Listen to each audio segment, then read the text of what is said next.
Once you've created a LinkedIn Business Manager account, you'll land up to this kind of dashboard. And first thing what you'll have to do is create a campaign manager account. So to create campaign manager account, go to the top left, click on this campaign manager account option. You'll land up to this kind of window.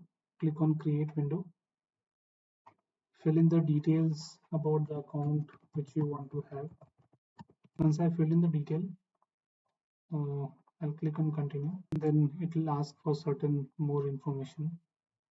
Select your objective. You will have few more objectives mentioned here. Select the primary objective which you have for running the campaign.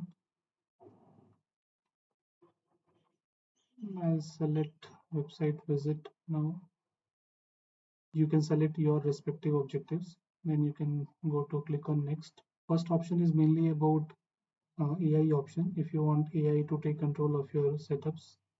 And second one is the classical method, which has been used for a long time. So I would suggest you go to classic method, click on next.